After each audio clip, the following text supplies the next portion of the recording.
yang layak untuk terima pujian selain Engkau ya Tuhan. Kami tahu kami hidup untuk memuliakan nama-Mu dan bukan untuk memuliakan diri kami sendiri. Kami tahu kami hidup untuk membangun kerajaan-Mu dan bukan kerajaan kami sendiri. Maka hari ini berikan hati yang selalu berkata, Tuhan, apapun yang kami lakukan, biarkan semua kemuliaan itu hanya untuk-Mu ya Tuhan. Hari ini kami minta Tuhan, Kau sekali lagi tenggelamkan kami dalam hadirat-Mu. Sekali lagi Tuhan, bungkus kami dalam hadirat-Mu. Karena kami tahu di dalam hadirat-Mu kami temukan ketenangan. Di dalam hadirat-Mu kami temukan kedamaian. Tapi di dalam hadirat-Mu kami temukan kekayaan yang sejati, yaitu keintiman dengan-Mu. Hari ini Tuhan, ajari kami akan firman-Mu, ajari kami akan isi hati-Mu. Ubah cara pikir kami, ubah cara pandang kami. Buat hari ini kami melihat dan berpikir dari sudut pandang-Mu yang sempurna. Roh Kudus, berikan roh hikmat, roh wahyu, roh pengertian turun dalam hidup setiap kami. Buat kami tangkap akan firman-Mu, buat kami tangkap akan rema yang dari-Mu. Karena kami tahu kebenaran-Mu lah yang memerdekakan hidup kami. Maka ketika kami pulang dari tempat ini, hidup kami berubah, masa depan kami berubah, bisnis kami berubah, keluarga kami berubah, dan apapun yang kami pegang akan jadi berhasil. Karena kami tahu bulan ini Purim, membalikan keadaan itu yang terjadi dalam hidup kami. Terima kasih Tuhan. Sekalian meminta Tuhan, ini mimbar-Mu, ini anak-anak-Mu, ini acara-Mu. Hamba persilakan Kau bebas lakukan apapun yang Kau mau. Lawat kami Tuhan, dan biarkan kehendak-Mu yang terjadi dan pesan-Mu yang tersampaikan. Terima kasih Tuhan. Segala kemuliaan, sanjungan, hormat kami kembalikan kepada-Mu di dalam nama Tuhan Yesus Kristus. Dan yang siap terima berkat sama-sama katakan amin, amin, amin. Saya silakan boleh duduk.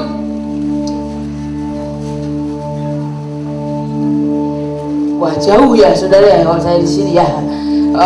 Kalau saudara mungkin duduk di bawah, saudara mau maju ke depan tidak masalah. Atau jarak segini juga oke, tidak masalah. Saudara, hari ini sebelum saya mulai, saudara, ada banyak jualan yang saya bawa dari Semarang. Saudara, yang pertama ada buku, saudara, ini seperti majalah kecil, saudara, seperti buku kecil. Judulnya adalah Legacy. Saudara, ada warisan ilahi, saudara, dan ada banyak renungan, ada banyak hal yang terjadi di Semarang, terutama di youth kami, juga di Harvest Center. Saudara, ada banyak hal yang terjadi, dan saudara, kita mau update ke banyak orang, dan kita buat akan majalah kecil. Kalau saudara mau, saudara bisa beli nanti di Harvest Store. Saudara, kita jual sangat murah, 15.000. Saudara, semua pembelian saudara, semua taburan saudara akan dipakai untuk KKR dan kegerakan. Saudara, tapi kemudian yang kedua, kemarin tanggal 20 Maret kita baru ada acara Everlasting Wealth di kota Semarang. Saudara, itu bukan sekedar cuman mengingat atau mengadakan acara karena papi saya ulang tahun, tapi itu persis hari itu di mana Purim terjadi. Pembalikan keadaan terjadi dan kita bikin acara Everlasting Wealth. Tuhan bekerja dengan luar biasa dan ajaib. Dan kita buat kaos, saudara. Judulnya Everlasting Wealth. Kaosnya bagus, sudah beli di depan. Lalu kemudian yang terakhir, saudara, Tuhan sempat ajari saya tentang angka 13 dan angka 20. Saudara, saya akui pertama kali saya mulai cari tahu tentang 13 dan 20 adalah karena saya percaya bahwa kita hidup dan kita meninggal pun Tuhan sudah atur semuanya dengan begitu sempurna. Saudara, saya membuat ada penasaran di hati saya, kenapa ya papi kok pulang tanggal 13 sedangkan beliau berulang tahun tanggal 20. Saudara, tapi kemudian disitulah saya temukan akan banyak hal yang ajaib. Nah, saya temukan tentang Purim, saya temukan tentang pembalikan keadaan. Nah, saya temukan ternyata 13 bulan Adar adalah sama dengan 20 Maret. Saudara, itulah judul saya 13-20. Dan saya banyak share tentang semua yang Tuhan ajarkan dalam hidup saya, tentang Purim, tentang Esther, tentang pembalikan keadaan. Dan ada 3 pengurapan, dan mereka buat DVD-nya supaya saya tidak perlu mengulang dan mengulang. Karena ini cukup lama, saya butuh 2 hari untuk menjelaskan apa yang ada di sini. Jadi kalau saudara mau beli, saya juga bisa beli di depan, karena percayalah tidak banyak yang jual. Oke. Yang terakhir, saya bawa juga jaket saya. Saudara, saya dengan Grace, saya bersama-sama, saya dan Grace berkata, ayo Cik, kita buat jaket yang bisa memberkati banyak orang melalui gambar, melalui banyak tulisan seperti yang saya pakai hari ini. Hari ini di belakang saya tulisannya have some courage, tapi di belakang masih ada banyak lagi. Ada the greatest proclamation of gospel is not explanation but demonstration. Lalu ada lagi yield, obey, and rights. Saudara, itu adalah firman yang saya dapat dari khotbah Papi tentang iman, tentang kunci dari pahlawan-pahlawan iman adalah ketika mereka menyerah, ketika mereka yield, kemudian mereka obey dengan semua perintah Tuhan. Tuhan mengangkat hidup mereka sangat tinggi. Dan saudara, masih ada banyak desain di belakang, dan saudara, saya tidak bawa banyak, saya cuma bawa 5 biji. Ya. Kalau saudara mau beli, ukurannya pas, berarti memang didestinikan buat saudara. Oke, saudara, hari ini sebelum saya mulai, saudara Sally akan sharekan sedikit apa yang dia dapat dari Tuhan. Lalu kemudian saudara, saya akan lanjutkan. Dan saudara, saya berdoa biarkan malam hari ini ada pesan Tuhan, ada hati Tuhan yang disampaikan di tengah-tengah kita. Oke, silakan saudara. Shalom. Hari ini saya mau share sedikit apa yang Tuhan taruh di hati saya ketika tadi saya berdoa, Tuhan, apa pesanmu untuk anak-anakmu yang ada di tempat ini. Tapi saya percaya juga apa yang saya dapat ini tidak hanya untuk saya sendiri, tapi juga untuk saudara semua. Saudara, ketika Tuhan berbicara tadi siang pada saya tentang peristiwa Daud dan Goliat. Ketika Daud menghadapi Goliat, Daud memiliki cara pandang atau Daud melihat Goliat dari sudut pandang yang berbeda. Daud melihat Goliat bukan sesuatu yang besar. Daud melihat Goliat sebagai sesuatu yang sanggup untuk ia kalahkan. Berbeda dengan orang Israel atau Raja Saul, ketika orang Israel menghadapi Goliat, ketika Raja Saul menghadapi Goliat, mereka melihat bahwa Goliat ini terlalu besar dan ini masalah yang di luar kemampuan kami. Tetapi berbeda dengan Daud, ketika Daud melihat Goliat, justru Daud berkata, dia hanya seperti binatang-binatang yang sudah pernah aku kalahkan. Di Alkitab dikatakan, dia hanya seperti singa dan beruang yang sudah pernah aku kalahkan, dan ini gampang untuk aku kalahkan. Dan ketika Tuhan berkata seperti itu, saya merenung. Tuhan, seringkali kita sebagai anak Tuhan punya sudut pandang yang bukan sudut pandang Kristus ketika kita menghadapi sebuah masalah atau pencobaan. Ketika kita melihat sebuah masalah, ketika kita dihadapkan dengan sebuah masalah, seringkali kita melihatnya ini sebagai pencobaan yang memang aku ini tidak bisa lewati. Ini terlalu sulit bagiku untuk melewati semuanya dan aku mau menyerah.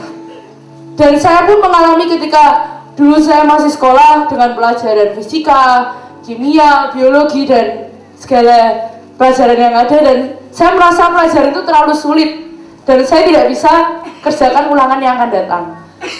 Tapi ketika saya merenung akan firman ini, Tuhan menyadarkan saya bahwa sebenarnya masalah yang Tuhan kasih ke hidup setiap kita ini sudah direncanakan dan Tuhan sudah melihat seberapa kemampuan kita. Jadi masalah yang Tuhan kasih ke hidup kita itu tidak pernah melebihi kekuatan dan kemampuan kita.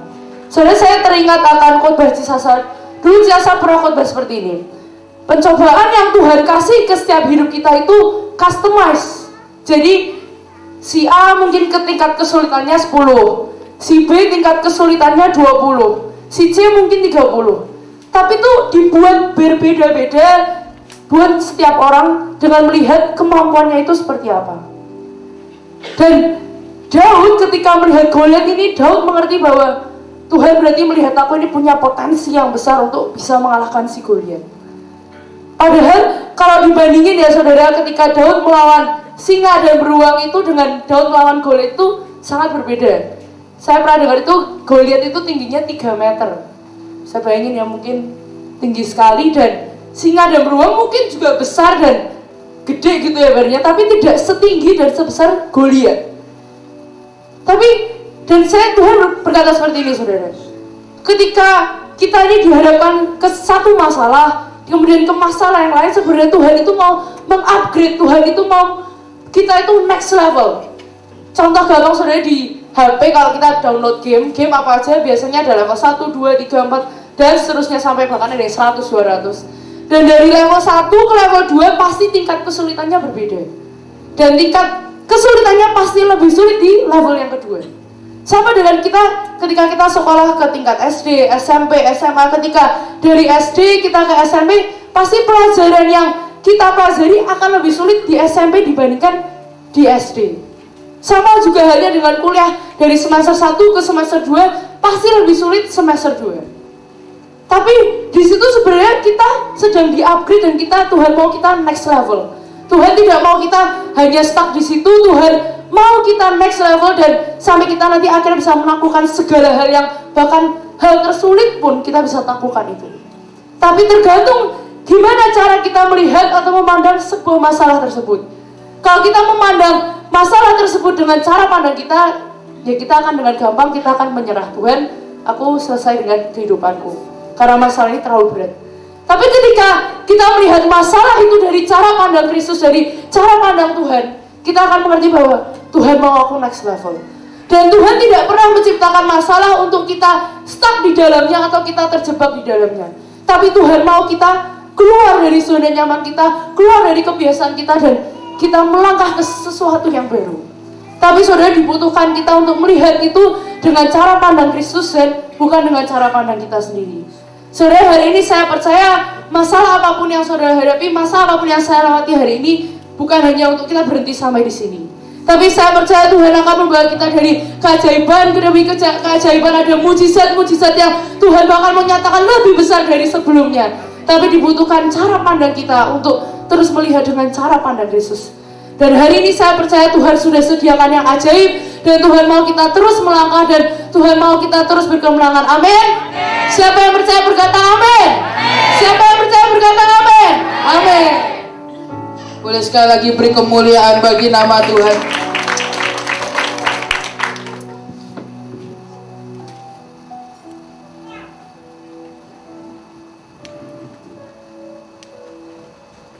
Saudara, apa yang dimaksudkan dengan Sally katakan adalah seperti air ini, saudara. Ketika kita melihat akan isi gelas ini tidak full, maka pesimis kita atau dari sudut pandang manusia kita akan melihat ini kok tinggal segini. Ketika kita lihat air yang tidak full ini, maka kita akan berkata, kok tinggal segini ya? Bentar lagi habis nih. Tapi ketika kita ingin berpaling dan melihat kepada sudut pandang dari Tuhan, itu selalu keterbalikan dengan apa yang kita lihat. Karena apa yang kita lihat ataupun manusia kita sudah tahu itu. Tapi apa yang Tuhan lihat seringkali kita tidak bisa lihat. Dan orang yang optimis, orang yang bisa melihat dari sudut pandang Tuhan akan berkata, oh air ini sebentar lagi akan full. Saudara, ketika kita melihat dari sudut pandang akan manusia kita, percayalah kita akan punya beribu alasan untuk mencemooh Tuhan, untuk mengutuki Tuhan, untuk mengomel kepada Tuhan. Tapi ketika kita bisa melihat dari sudut pandang Tuhan yang berkata, oh ini sebentar lagi akan full, maka percayalah saudara akan temukan beribu alasan untuk mengucap syukur kepada Tuhan. Saudara, seperti dikatakan di kisah Ayub, bahwa mengomel atau mengeluh sama dengan engkau sedang mengutuki Tuhan. Maka seperti kata istri Ayub katakan, kutukilah Tuhan dan matilah. Tapi Ayub memilih untuk tidak mengutuki Tuhan dan tetap menyembah kepada Tuhan. Saudara, tapi ketika kita bisa mengucap syukur karena kita bisa melihat dari sudut pandang Tuhan, maka seperti Yunus ketika dia ada di perut ikan, hari itu Yunus teriak dan berkata, Tuhan, aku mengucap syukur. Dan hari itu Tuhan berfirman kepada ikan itu untuk melepaskan Yunus. Ketika kita bisa mengucap syukur, maka pertolongan Tuhan yang ajaib akan datang dalam hidup kita. Saudara, tapi hari ini saya ingin bawa saudara ke tempat yang jauh lebih dalam. Saudara, saya berdoa dengan apa yang tadi Sally sharingkan adalah kita berubah dari cara pandang manusia, kita mulai berubah dan berkata, Tuhan, buat hari ini aku melihat dari sudut pandang-Mu melihat. Seperti yang Sally katakan, ketika kita melihat itu sebuah masalah, jangan melihat itu sebuah masalah yang berat, tapi sebegitu besar potensi dalam hidupmu yang Tuhan berkata, nah engkau mampu untuk menyelesaikan masalah itu.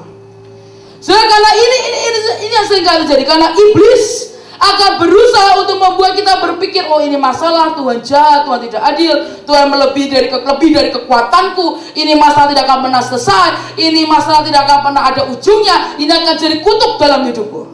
Itu yang iblis mau.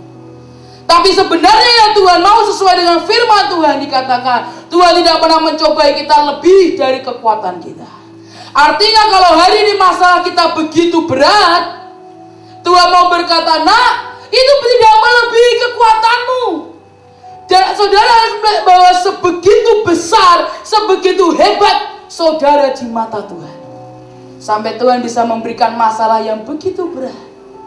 Supaya apa, kita bisa men-stretch akan kapasitas kita. Seperti kuliah dari S1, S2 sampai S3. Ya iya, tambah berat, saudara. Tidak pernah mundur. Masa S1 lebih berat daripada S3? Enggak. S3 pasti lebih berat. Tapi saudara akan punya gelar profesor, saudara akan punya gelar doktor, yang saudara sah ngajar dimanapun. Dan tidak akan ada orang yang berani membantah saudara, karena saudara profesor. Maka setiap masalah begitu, kok tambah berat, tambah berat. Lihatlah sebagai, oh ini adalah next level dalam hidupku yang akan Tuhan terus bawa aku naik dan tidak pernah turun. Saudara, kepala dan bukan ekor. Kepala itu lebih rumit, saudara, daripada di ekor. Saudara, di atas dan tidak di bawah. Di atas anginnya lebih kencang daripada di bawah. Tapi kalau kita bisa bertahan, kita akan seperti burung Raja Wali yang terbang tinggi bersama dengan Tuhan. Saudara, tapi hari ini ketika tadi sore saya berdoa, saudara, Tuhan itu memaksa saya setiap hari membuat satu judul khotbah. So, kalau saudara adalah mungkin penginjil di sini atau anak muda kalian penginjil di sini, ini latihan yang bagus buat kalian. Setiap satu hari satu judul khotbah. Saudara, saya mulai itu, saya coba buat. Hari ini sudah kumpul 60-an lah.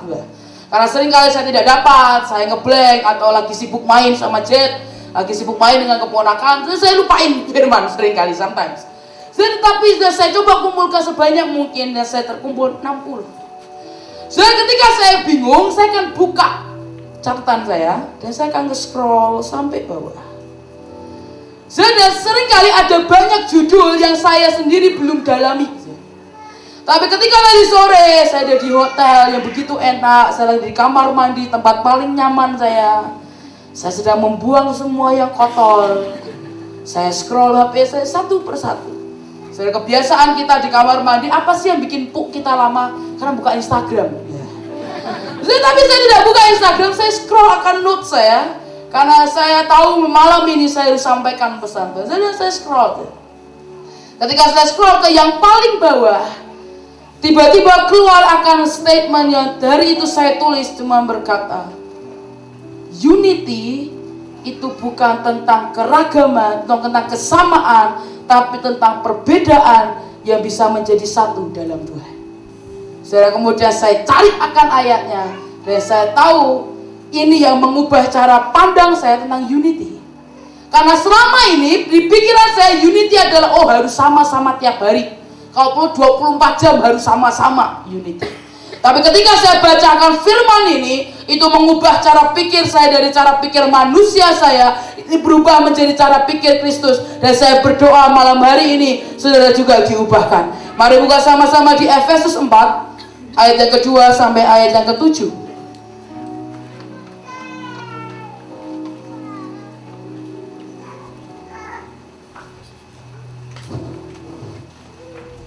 Efesus 4 ayat yang kedua dan ayat yang ke-7. Hendaklah kamu selalu rendah hati, lemah lembut dan sabar. Tunjukkanlah kasihmu dalam hal saling membantu. dan berusahalah memelihara kesatuan roh oleh ikatan damai sejahtera, satu tubuh dan satu roh, sebagaimana kamu telah dipanggil kepada satu pengharapan yang terkandung dalam panggilanmu, satu Tuhan, satu iman, satu baptisan, satu Allah dan Bapa dari semua, Allah yang di atas semua dan oleh semua dan di dalam semua. Tetapi kepada kita masing-masing telah dianugerahkan kasih karunia menurut ukuran pemberian Kristus. So, saya baca ini nggak mudah, sejujurnya. Saya coba baca ulang, Tuhan, sejujurnya saya nggak mudah, Tuhan. Ini maksudnya apa, Tuhan? Dan saudara perlu mengetahui bahwa Alkitab Indonesia kita itu sudah terjemahan dari Malaysia.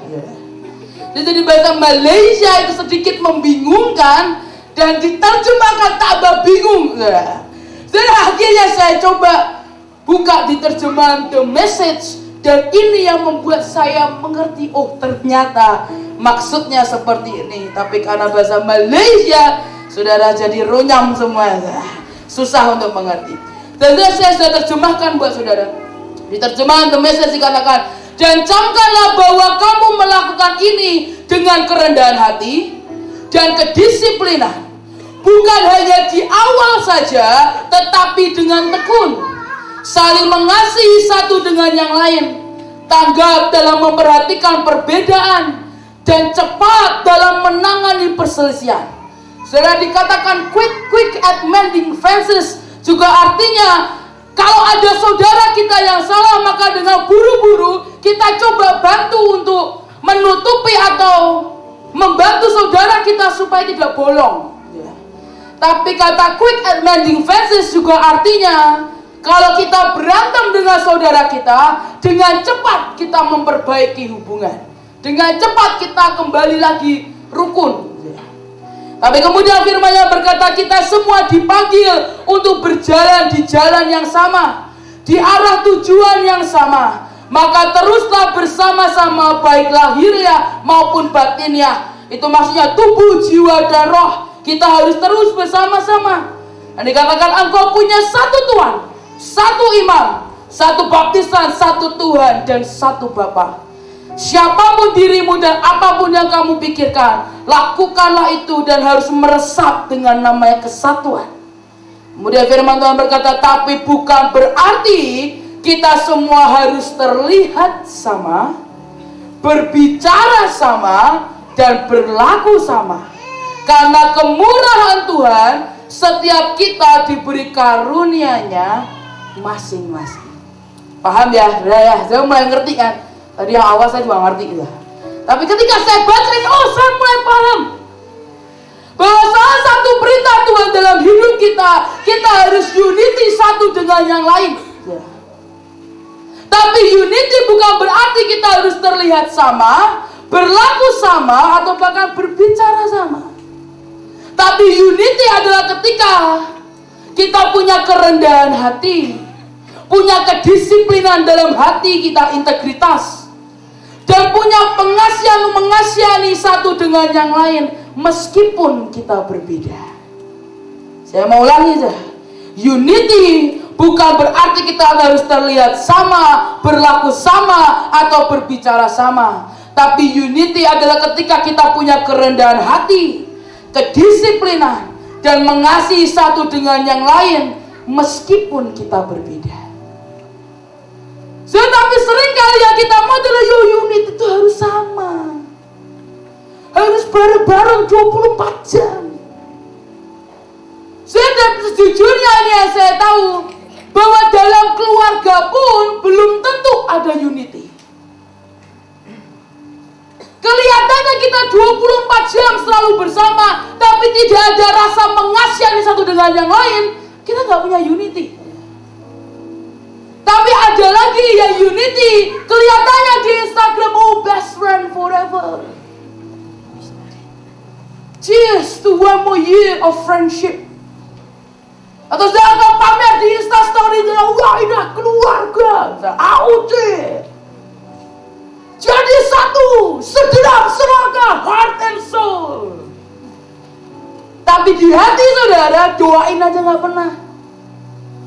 Ketika ada saudara-saudara Dia melihat, wah itu lemah, dan saya akan tunjuk, wah itu dia kelemahannya tuh. Dan saudara olok-olok, dia itu bukan unity. Tapi unity adalah ketika kita punya kerendahan hati. Melihat saudara kita punya kelemahan. Kita berkata, kita juga punya kelemahan kok. Tapi kita mau sama-sama satu dengan Yesus. Atau saudara mungkin dari lihat kelemahannya, dia aku bisa tutupi. Akalku tembel kelemahannya. Supaya kita tetap sama-sama dalam satu Kristus. Saudara, hari ini saya menyadari akan dalam keluarga apapun, dalam bahtera, dalam apapun saudara. Iblis akan coba serang dengan yang namanya unity, saya tahu. Karena iblis paling tidak suka dengan namanya kesatuan. Karena seperti firman Tuhan dikatakan, 1-2 orang sepakat maka itu akan jadi dalam nama Yesus. Maka iblis tidak suka dengan unity, dan dia akan coba untuk memecah belah kita. Saudara, hari ini saya mengerti bahwa mungkin saudara kita punya kelemahan. Dan menurut saya itu bukan tempat kita untuk menunjuk dan berkata dan memalukan dia di depan banyak orang. Tapi justru kita menjadi orang yang adalah kita tutupi. Kita tutupi, kita coba untuk tutupi. Saudara, suatu hari kita tahun lalu atau 2 tahun yang lalu saya lupa, kita buat acara Glorious Invasion di Semarang. Acaranya cukup besar, rata 4 hari. Saudara, dan anak-anak begitu banyak. Saudara, dan saya lihat akan banyak saudara-saudara datang. Mungkin dari Aceh ada yang datang mungkin. Tapi dari Mandai 10 bus datang semua. Wah, rame. Gua sampai jebol, korden jebol, semua jebol. Dan mereka datang, tapi mereka antusias dengan itu. Sudah saya tahu mereka punya kelemahan adalah di data. Mereka tuh kalau bikin data, wah aduh, memang mungkin karena tentara, sudah tidak bisa serapi imam dan raja. Jadi saya harus menyadari itu, sudah. Jadi data mereka begitu kacau. Saya bilang, oh, oke. Kita harus bantu mereka supaya datanya tidak kacau. Dan ini tidak boleh menjadi sebuah hal yang membuat kita pecah. Sehingga akhirnya Dora Ibu Ripka semua berkumpul dan kita mulai buat cara bagaimana ya caranya. Sudah kita aturkan, kita bilang oke, data kamu pegang, kita tidak mau pegang. Aku kasih kamu plot kamar demi kamar, kamu yang isilah satu kamar berapa orang dan siapa namanya. Sehingga itu membuat kita mereka runyep sendiri dan kita tidak. Tapi itu sangat tuh. Karena ketika saya ketemu dengan Joshua, saya bisa berkata shalom. Tidak ada perasaan marah, gara-gara datamu sih. Terus urus. Yang penting saya sediakan kamar, saya sediakan makanan, transport semua ada, beres. Tapi kamar data uruslah sendiri. Demi perdamaian dunia uruslah sendiri anak-anakmu. Sudah saya mengetahui. Sudah, tapi saya juga melihat akan ada banyak kelemahan di sana.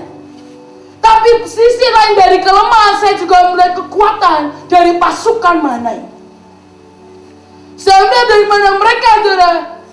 Saya dikasih makan rada terlambat, mereka nggak ngomel. Nah, tentara biasa makan terlambat. Saya bilang ngomel bisa dimarahin sama panglima di atas, ini manja nih. Tetapi saya melihat bagaimana haus dan lapar mereka. Jika saya suruh mereka turun ke rumah sakit, mereka pasukan pertama yang maju, ajak saya. Saya melihat kekuatan dan saya bilang, oke, mereka punya kekuatan yang ajak, majukan mereka yang paling depan. Mumpung mau, yang lain takut di belakang, majukan mana yang ke depan. Sudah mereka punya, saya lihat lagi YRB, Bevis. Sudah saya tahu mereka punya kelemahan, mereka kok jatuh rada lemah. Ayo cepetan jalan pelan. Saya ini kok jalan kok lama banget, saya berkata. Ayo maju, KKN udah mau dimana pelan-pelan. Dan kemudian saya berpikir lagi, oke, kita harus cari cara nih supaya YRB mau jalan dengan cepat. Dan saya temukan adalah karena saya tahu mereka sangat hormat gerak dengan Bevis. Saya berkata, Bevis sudah di sana, gini, lari cepet. Duduklah mereka, mana sih Bevis? Oh, Bevis belum datang lagi di gerindul. Tapi ketika saya lihat itu, kita masih bisa tutupi kok. Kita masih bisa cari cara kok. Sedangkan saya tahu di orang lain melihat mereka, kelemat nih. Mana ini data nggak bener nih.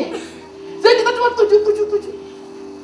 Tapi ketika kita punya unity satu dengan yang lain, ada perasaan saling mengasihi satu dengan yang lain, itu yang membuat kita tanpa paksaan untuk terus mendukung mereka dan mensupport mereka. Saudara, meskipun YRB itu kelihatannya kelempat-kelempat kalau jalan ya, kalau altar, kalau mereka maju yang paling depan. Bahkan dari ujung-ujung tiba-tiba gak tahu dari mana mereka bisa maju yang paling depan. Dan semua karena mereka pakai seragam, ya saya tahu karena YRB semua. Ya saya lihat jalannya kelemah, sakit perut, minta makan, mah ya.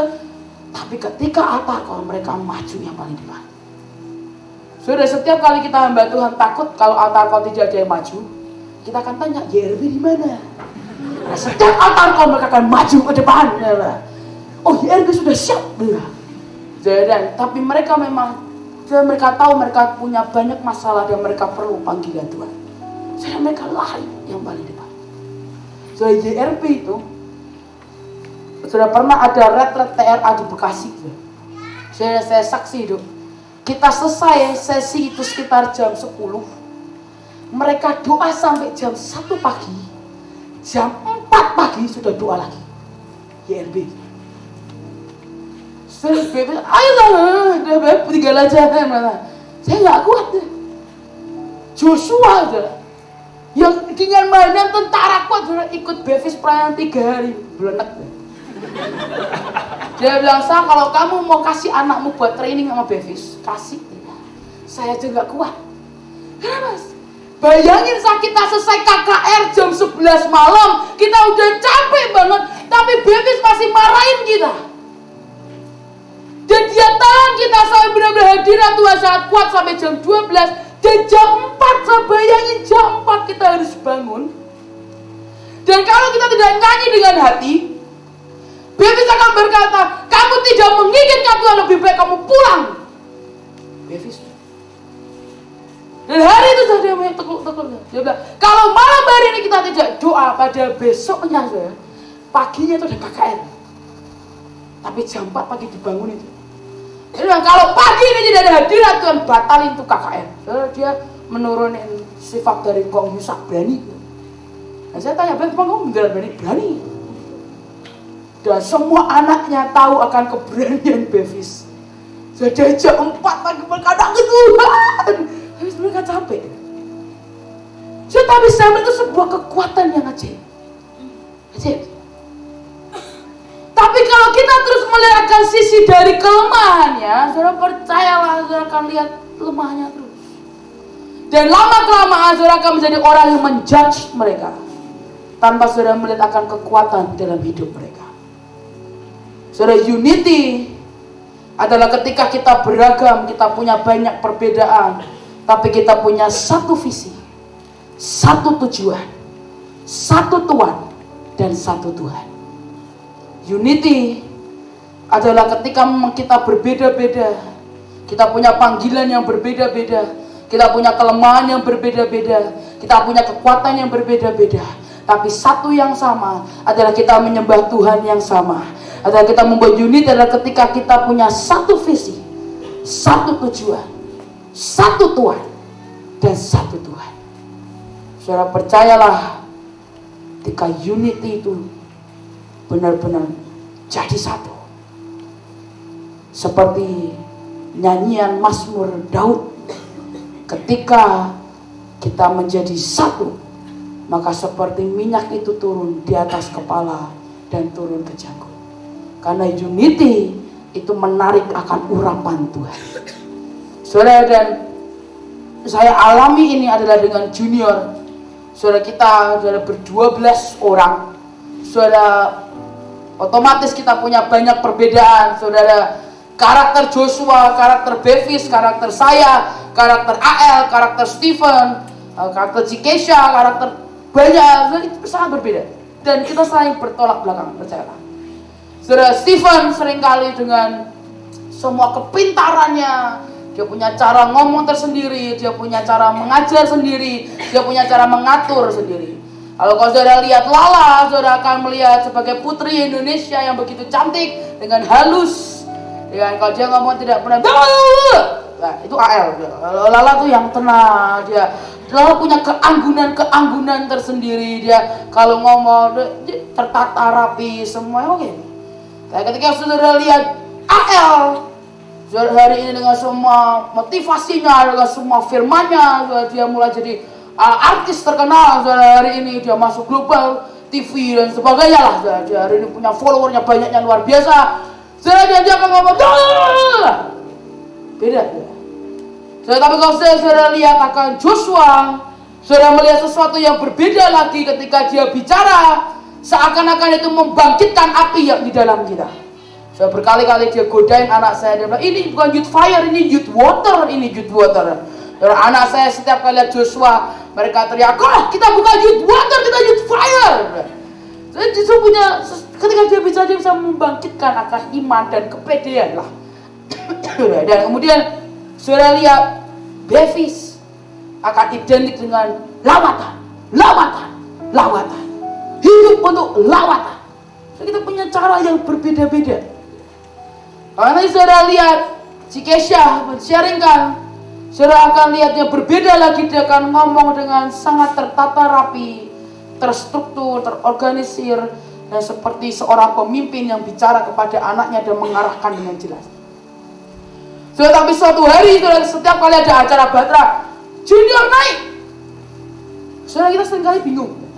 Meskipun tampak kita cool diem aja di depan, tapi sebenarnya kita panik. Karena kita tidak pernah tahu ini caranya gimana. Dan setiap kali turun dari mimbar, percayalah, di follow orang banyak, di foto dengan orang banyak itu tidak lebih mengenakan. Nah, setiap kali kita turun dari mimbar, kita akan masuk ke ruangan dengan Ibu Iin. Yang Ibu Iin akan berkata, gimana sih? Kok tidak kenal? Tuh, kita pulang dengan kepala tertunduk, hati tercapik-capik, dan kita pulang dengan perasaan sedih. Tapi sampai suatu saat, tiba-tiba ketika glorious invasion itulah, Ibu Iin berkata, kalian tuh punya kekuatan masing-masing. Jangan mau jadi satu dengan yang lain, tapi jadilah dirimu sendiri dan berfungsilah di tempat di mana kamu berada. Dan akhirnya kita mulai berdoa hari itu. Kita semua berdoa, kumpul. Ada Grace, ada Ko Vincent, semua kita kumpul. So, ketika kita kumpul, tiba-tiba Tuhan menjelaskan patternnya. Tiba-tiba Tuhan bisa mengkelompokkan kita, untuk di awalan kasih AL, kasih Lala, kasih Ko Vincent, ya, bisa menyemangati orang. Sanguinnya keluar. Bisa buat orang ketawa lah, bisa buat orang inilah. Tapi kemudian ada kelompok lagi di mana ini adalah pengajar, yaitu Stephen, kemudian Bevis, orang yang ngajar, Joshua juga bisa ngajar. Sudah tinggal saya. Saya bingung, saya berkata, saya jujur dengan Joshua, saya berkata, Josh, saya itu ngomong juga nggak pinter, sanguin juga kagak bisa, ngajar juga nggak bisa, jadi saya ini suruh apa? Jadi dia berkata, udahlah kamu melayang aja. Lah kok suruh melayang-layang aja? Ini gimana melayangnya? Saya berkata, udahlah kamu pokoknya nanti maju. Nanti ada urutannya, aku dulu, lalu kemudian Bevis, lalu kemudian ada Stephen, lalu kemudian kamulah terakhir, take off, pergi. Saya ini terbang kemana ya? Dan hari itu dimulai, saya sudah keringat dingin, saya deg-degan, wah tangan mulai keringat. Dan Joshua mulai dengan pembukaan, dengan dia kasih semua, dia bukakan jalan seperti pesawat itu kayak jadi pramugari yang mengizinkan orang masuk. Kemudian dibawa lagi dengan Bevis, mulai tentang lawatan, mulai tentang cinta akan Tuhan. Jadi itu mulai dibawa naik tuh, itu mulai rumahnya take off tuh. Lalu kemudian ditambah dengan Stephen, dengan pengajarannya, dengan semua keilahian dalam hidupnya, tiba-tiba mulai naik. Nah kalau udah naik ini dikasihkan ke saya. Dan sering kali yang terjadi sudah naik, waduh, dan begitu dus saya akan turun dan dimarahin. Bersalah itu, pasti dimarahin. Sudah saya berkata, Tuhan, saya sudah mulai keringat dingin, panik. Tapi kemudian tiba-tiba ketika Stephen mulai naik dan saya rasakan hadirat Tuhan, saya tahu ada yang berbeda dari hidup saya.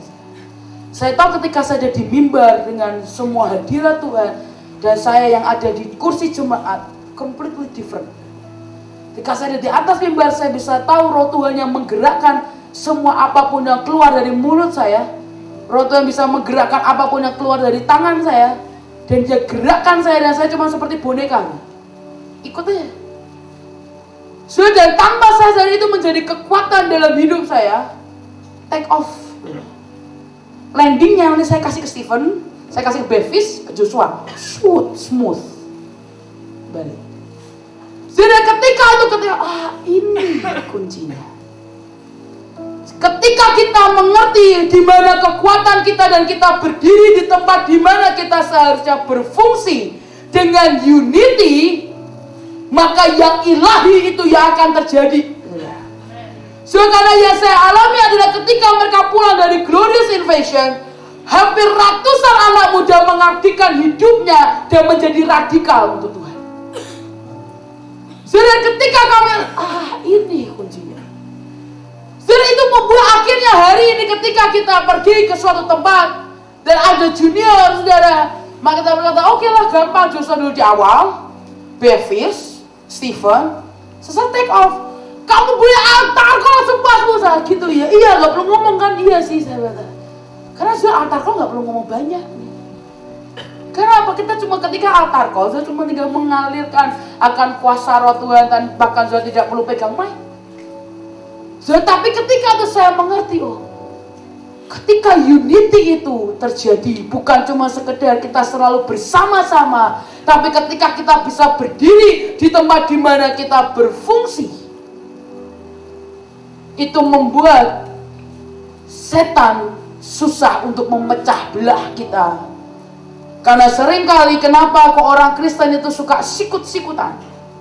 Karena mereka tidak tahu di mana mereka seharusnya berdiri dan berfungsi. Itulah kenapa mereka ingin, karena rumput tetangga selalu kelihatan lebih hijau, dan saudara ingin seperti tetangga dan saudara sikut tetangga itu.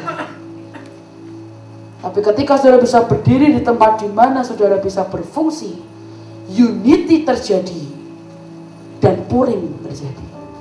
Kok bisa? Ketika Ratu Wasti itu dibuang, ketika Ratu Wasti dikeluarkan, maka penasihat-penasihat raja berkata kepada raja, di firman di terjemahan baru cuma dikatakan carilah orang yang lebih baik dari Wasti. Tapi sebenarnya di terjemahan yang lain dikatakan carilah perempuan yang tahu di mana dia seharusnya berdiri. Find a woman that knows where she must stand. Carilah perempuan di mana yang dia tahu di mana seharusnya dia berdiri, di mana seharusnya dia berfungsi. Saudara, dan hari itu sebenarnya Purim itu bukan sekedar hanya karena jasa Esther, tapi sebenarnya Purim itu karena ada jasanya Mordekai. Saudara, kalau saudara perhatikan akan ceritanya, yang memberitahukan kepada Esther itu Mordekai, karena sebenarnya Esther tidak tahu apapun. Semua surat yang beredar dia tidak tahu apapun. Yang memberitahukan kepadanya adalah Mordekai. Dan Mordekai lah yang memaksa Esther untuk menjumpai raja. Karena Esther menurut saya dia sedikit ketakutan. Karena dia berkata kalau ada yang datang tanpa dipanggil dia mati. Tapi Mordekai berkata apa? Jangan pikir kalau kamu diam kamu akan selamat. Tapi ketika kamu memilih untuk berkata-kata, bangsamu dan hidupmu akan selamat. Jadi saya melihat hari itu seharusnya Mordekai bisa mengambil jatah atau fungsi Esther. Dia tinggal datang ke raja. Bisa nggak? Bisa. Tapi hari itu Mordekai tahu di mana tempat dia berfungsi, dan dia tahu fungsi Esther. Dan dia tahu yang harusnya menghadap raja bukan Mordekai, tapi Esther. Dan ketika itu dilakukan dengan unity, yang kita tahu Purim terjadi dalam hidup Esther, Mordekai, dan bangsanya. Saudara, sebentar lagi kita akan mengakhiri bulan Adar ini. Purim ini. Saya berdoa biarkan pesan ini masuk dalam hidup saudara. Berdirilah di tempat saudara seharusnya berfungsi dan jangan mau jadi orang lain. Jangan mau fungsi orang lain. Jangan sikuti saudaramu, tapi dengan bergandengan tangan dengan fungsi masing-masing. Saudara jalan seirama sederap dengan detak jantung Tuhan. Saudara jalan dengan iman, dengan unity, di jalan yang sama, di tujuan yang sama, dengan Tuhan yang sama. Maka yang ilahi itu akan terjadi dalam hidupmu dan keluargamu dan pelayananmu dan bisnismu, dan apapun yang kau sentuh akan jadi berhasil, karena tidak ada kematian tapi ada kehidupan Tuhan di dalamnya. Saya mengucap syukur saya punya papa yang luar biasa. Suatu hari ketika beliau masih ada di dunia ini, saya berkata kepada papa, saya berkata, "Pi, kenapa kau tidak suruh Cikesha dan Ko Joseph kuliah?" Mereka kan lebih jarak umur saya dengan Cici dan Koko saya cukup jauh, 5-6 tahun. Tapi hari itu Engkong Pepe ini, panggilan Jet sudah, Engkong Pepe. Engkong Pepe jawab, dia berkata, "Karena aku tahu itu bukan fungsi cicimu. Aku tahu itu bukan tempat di mana dia seharusnya berdiri." Saya berkata, "Terus di mana?" Dan bapak saya berkata, "Di make up." Dan cici saya menurut saya adalah salah satu make up artis. Menurut saya terbaik bukan karena sekedar dia cici saya, tapi dia bisa membuat saya kelihatan lebih kurus. Itu perlu talenta yang luar biasa, percayalah itu. Jadi setiap kali dia make up orang yang lebih tua, umur 80-70 ya, Oma itu bisa kelihatan seperti baru 50-40 tahun. Saya juga nggak tahu gimana cara menutup keriput, tapi tiba-tiba itu bisa ditarik semua dan Oma itu kelihatan lebih muda. Sudah saya pernah lihat akan Cikesha make up Heidi, anak ibu Ripka yang pertama adalah Heidi itu punya jidat agak panjang, nonong lah sudah, dia punya nonong lah. Sudah dia malu dengan nonongnya, tapi hari itu ketika dia di make up, dan yang membuat rambut tiba-tiba membelah poninya jadi dua. Dia panik. Dan Cik, nonong gak ya Cik? Nonong gak ya Cik? Udah ditutupin. Tapi ketika di foto, saya berkata, "Hei, kamu lihat gak sih mukamu? Nonongmu tuh gak kelihatan. Make upnya bagus." Dan saya muka Heidi dipajang di khotbah Papi, "The beauty of change." Dari muka Heidi yang berkenan dengan senyum, dengan belah tengah, dengan keindahan nonongnya, tapi juga keindahan wajahnya. Sudah ketika saya lihat itu saya mengerti, oh ternyata fungsi cici saya berbeda. Sudah meskipun beliau ingin menyekolahkan Cikesha ke Singapura setahun, kita sudah ke sana, sudah cek sekolah loh. Cici saya begitu senang, wah ini bagus nih. Papi saya yang gak rela. Dari setahun dipotong 6 bulan, 6 bulan dipotong 3 bulan, 3 bulan dipotong sebulan, sebulan akhirnya enggak jadi. Tapi papi begitu tahu bahwa itu panggilan Cikesha. Sehingga papi saya tahu bahwa Cikesha punya sebuah talenta, sebuah panggilan untuk membuat seseorang menjadi cantik yang inner beauty-nya keluar. Dan yang pasti saya tidak bisa lakukan itu. Lalu saya berkata, "Oke, sekarang Kokoh deh, kenapa kok dia nggak kuliah? Mahasiswa abadi banget, nggak kelar-kelar." Jadi dari hari itu saya sudah mau masuk kuliah. Sehingga kenapa Kokoh kok tidak kuliah? Dan hari itu Pak berkata, "Karena itu bukan fungsi." Terus fungsinya apa? Fungsinya apa Kokohnya? Karena dia itu punya kehebatan, fungsinya adalah untuk lobbying ke orang-orang. Soalnya dan hari itu Pak bisa lihat bagaimana dia bisa melobi akan banyak orang. Dan hari itu akhirnya gereja juga punya banyak channel, punya banyak dukungan dan support karena dari lobbyingnya. Jadi suatu hari saya pernah kena masalah karena acara saya dianggap terlalu bagaimana. Dan saya bilang, "Ya polisi aman kan, saya dijaga polisi ya." Bilang, "Aman lah, semua orang tahu kalau yang buat acara saya ini Kristen. Jadi kamu aman, gak akan diapa-apain." Oke. Ada plus buat saya? Ada. Saya mau khotbah, minta makeup Cici. Saya buat acara, izin saya suruh koko saya. Enak tuh saudara, jadi saya enak ya. Komplit, makanya jadi punya anak tuh jangan dikit-dikit, yang banyak tuh enak. Jadi oke, sekarang dia jadi oke lah, dan dia sekarang jadi orang yang sosial, dia bantu saya dan segala macam. Tapi kemudian hari itu papi saya datangi saya dan dia bilang, papi tuh kepingin ada anak papi satu aja sampai S3. Saya tidak cukup bodoh untuk tidak mengerti kode papi saya. Anak beliau berkata yang satu tidak perlu kuliah kan tinggal saya. Tidak ada anak lain lah. Kalau hari itu mungkin Jet sudah lahir, mungkin saya bisa, Jet yang harus sampai S3. Tapi setelah hari itu papi kepingin ada anak papi yang sampai S3. Saya bilang, sip. Ya amin lah papi, kalau papi melihat saya ini mampu ya puji Tuhan. Saya karena percaya, saya pernah cerita ya saudara, matematikanya sampai sekarang nggak hafal. Tapi saudara, hari ini saya sedang jalani S2 saya, dengan anugerah Tuhan. Saudara, hari ini saya tahu saya dipanggil Tuhan jadi penginjil dan bukan mbok pijet. Karena impian saya pengen buka pijet campur panti campur sari, saudara. Tapi Tuhan tidak berikan di dalam hidup saya. Tuhan janjikan pada hidup saya, kamu akan jadi penginjil, kamu akan jadi hamba Tuhan. Sudah hari ini saya jadi hamba Tuhan. Apakah cici saya mau jadi kayak saya? Enggak. Saya tidak akan pernah bisa jadi cici saya. Saya tidak akan pernah bisa jadi kokok saya karena saya plekmatis parah akut. Sudah. Saya tidak akan bisa jadi kayak cici saya karena saya cuma pikir gambar di kertas di muka manusia hancur. Tapi apakah mereka bisa jadi saya? Gak bisa. Apakah kokok saya bisa jadi makeup artist? I don't think so. Jadi hari ini saya mengerti.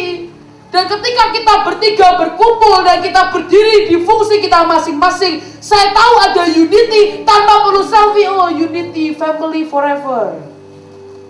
Tanpa saudara harus foto, pamerkan keunitian saudara, heart and soul sampai mati. Tapi kalau kita tidak bisa berdiri di tempat di mana kita berfungsi, percuma heart and soul saudara. Ya ada kita akan sikut, kita akan pukul, kita akan mikir. Tapi hari ini saya mengerti bahwa setiap kita seperti firman Tuhan dikatakan, kita dipanggil dengan semua panggilan kita masing-masing. Ada dikatakan karena kemurahan Tuhan, kita diberi karunia-Nya masing-masing. Kita diberi fungsinya masing-masing. Maka hari ini saya berdoa, tidak ada di antara kita yang ingin fungsi orang lain. Tidak ada di antara kita yang ingin rumput orang lain. Tapi hari ini mari kita berdiri di tempat di mana kita harusnya berfungsi. Dan kita bergandengan tangan dalam unity menjalankan semua tugas dan perintah Tuhan. Saya akan tutup dengan cerita ini. Suatu hari ada seorang pendeta yang dia pergi ke Afrika. Dia pergi ke Afrika dan dia melihat ada segerombolan zebra. Dan di antara gerombolan itu, di ujung itu ada singa yang menunggu. Tetapi hari itu yang aneh, ketika zebra ini menjadi satu, singa itu tidak berani mendekat, nggak berani dekat. Karena ternyata tendangan dari zebra itu bisa membuat singa itu mati. Ternyata.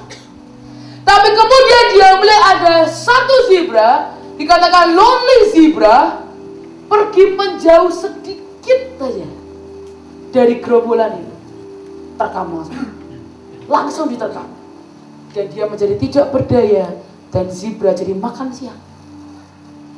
Saudara, ketika saya dengarkan cerita itu, saya mengerti the power of unity akan membuat tidak ada satupun yang jahat bisa mendekat kepada kita. The power of unity, apapun yang kita sepakati, maka itu akan jadi. Karena firman Tuhan berkata, 2 orang sepakat, maka itu akan jadi namaku. Tapi ketika kita memisahkan diri, jangan habis ini saudara pamer, saudara, wah unity to the top. Sometimes saya tidak perlu mengumbar akan unity saudara. Tapi ketika saudara mendoakan dia, saudara, mencoba menutupi dia dan membantu dia, orang ngerti kok.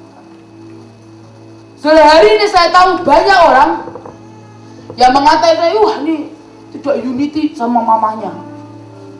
Sudah saya berkata, apa yang perlu sih saya umbar tiap menit, hai moms, ini mamaku nih. Atau bahkan setiap makan siang foto bersama. Cekrek family forever, unity to the top. Apakah perlu? Sudah orang mulai katain saya, kamu kok itu sih gak pernah deket sama mamamu, kamu kok gak pernah ngobrol sih sama mamamu. Saya bilang, kok tahu dari mana? Gak muncul tuh di Instagram storymu, gak muncul tuh di Facebookmu. Saya berkata, hari gini main Facebook, ya bilang, gak zaman. Nah, kenapa sih unity harus diumbar?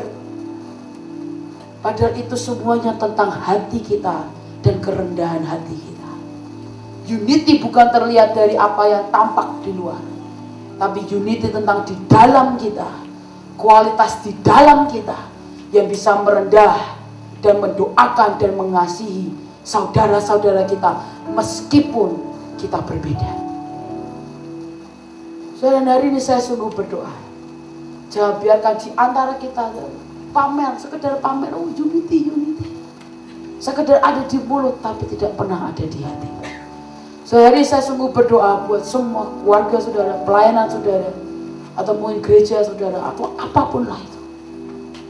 Saudara mau unity dengan mereka, doakan mereka, cintai mereka, kasihi mereka, sama seperti engkau mengasihi dirimu sendiri dan mengasihi Tuhan. Doakan mereka, support mereka, saling bahu-membahu dan berjalan bersama dengan Yesus. Saya berdoa sekali lagi, ketika unity terjadi di tempat ini, sesuatu yang ilahi akan terjadi, yang ajaib, yang luar biasa, bahkan mujizat akan terjadi di tempat ini. Tutup Alkitab saudara saja, bangkit berdiri bersama-sama. Kita mau berdoa sekali lagi.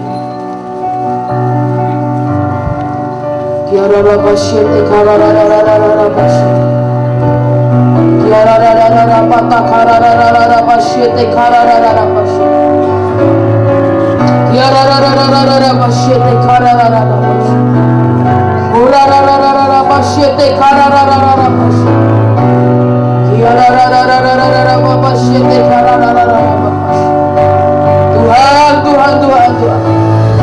Hari ini kami mau kebaskan semua egois dalam hidup kami. Kami kebaskan semua kesombongan dalam hidup kami. Kami kebaskan semua kedagingan dalam hidup kami. Hari ini kami mau berkata, Tuhan, berikan hati hamba itu kembali turun dalam hidup kami, supaya kami bisa unity, selangkah dengan saudara-saudara kami.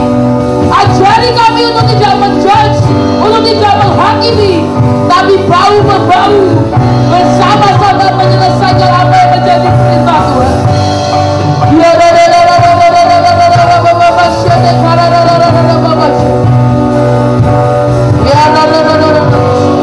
Kami sepakat, kami sehati, unity bersama dengan Engkau, unity dengan saudara-saudara kami.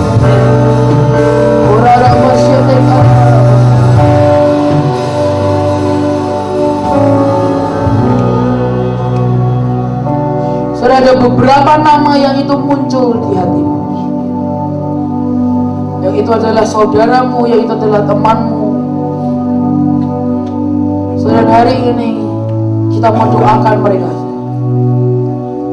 Mungkin mereka sudah terjauh, mereka sudah terhilang, atau mungkin hari ini ada keretakan, hari ini ada pemisahan. Saudara, hari ini mari kita berdoa.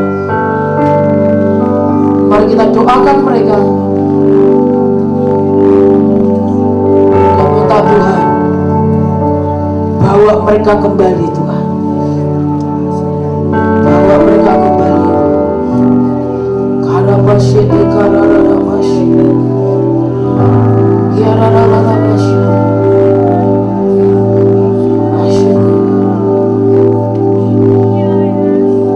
Tuhan Yesus, kami bawa saudara-saudara kami Tuhan. Kami bawa keluarga kami bawa teman-teman kami. Hari ini Kau munculkan dalam hati dan pikiran kami, kami bawa mereka Tuhan. Dan hari ini kami minta pulihkan hati mereka, pulihkan jiwa mereka Tuhan. Tuhan, hari ini kami berdoa Tuhan, tarik mereka kembali kepadamu ya Tuhan. Bawa mereka kembali lagi kepadamu ya Tuhan. Kami bawa saudara kami yang mulai pahit, yang mulai menjauh dari Engkau. Hari ini kami mau sepakat, kami mau bersatu Tuhan. Pulihkan hati mereka Tuhan, satu hati mereka, jamah hati mereka. Kami minta ya Tuhan, bawa mereka kembali kepadamu Tuhan. Bawa mereka kembali kepadamu Tuhan. Ya rararara syete kararabo, ya rararara syete, ya rararara bo, ya rararara syete, ya rararara Tuhan. Tuhan, kami bawa keluarga kami, kami bawa saudara kami. Biarkan ada perpecahan di antara kami. Tapi hari ini ada unity di tengah-tengah kami ya Tuhan. Biarlah di antara kami yang saling menjatuhkan, tapi buat di antara kami bisa saling menopang satu dengan yang lain. Tuhan, Tuhan, Tuhan, Tuhan. Ya ada basya. Ya ada basya.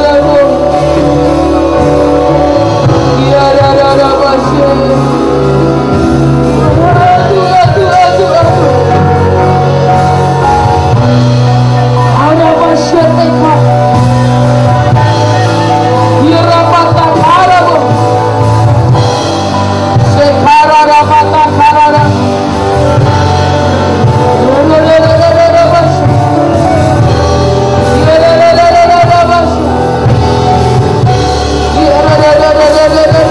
basya.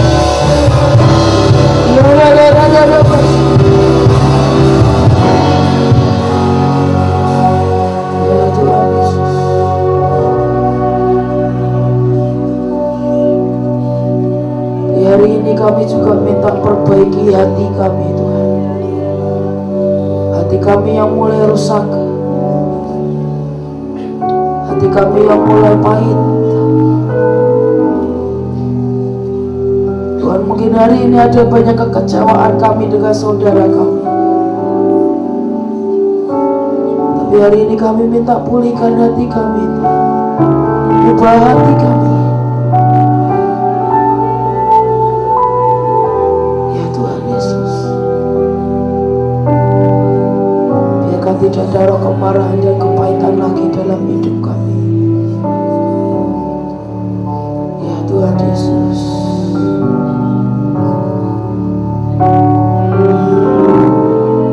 Ubah hatiku Tuhan. Ya Tuhan Yesus.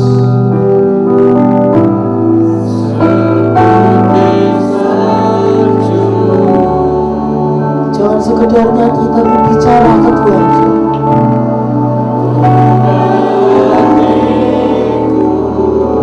Ya Tuhan Yesus.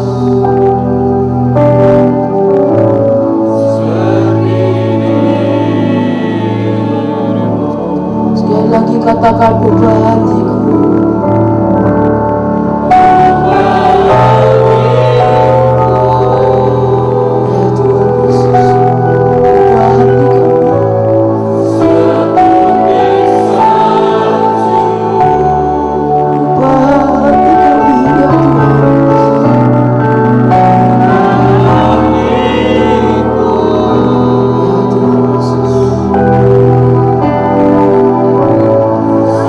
Amin.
tahu hari ini ada hati yang sedang diubahkan. Tuhan sedang ganti dengan hati yang baru. Saya tahu hati itu lebih kuat dari sebelumnya. Hati yang tidak mudah marah, hati yang tidak mudah pahit, hati yang tidak mudah kecewa dengan saudara-saudaranya. Tapi hati yang seperti Yusuf, hati yang kuat bersama dengan Engkau, hati yang selalu memilih untuk mengampuni, hati yang selalu memilih untuk mengasihi, hati yang tidak pernah membalas kejahatan dengan kejahatan. Tapi hari ini turun hati yang mau membalas kejahatan dengan kebaikan. Justru saat kita tertindas, kita lebih mengasihi. Justru saat kita difitnah, kita memilih untuk mengampuni. Dan ketika kita lakukan itu, maka kemenangan itu yang akan jadi bagian kami. Dan hari ini kami mengucap syukur Tuhan. Hamba percaya hadirat-Mu belum berhenti sampai di sini.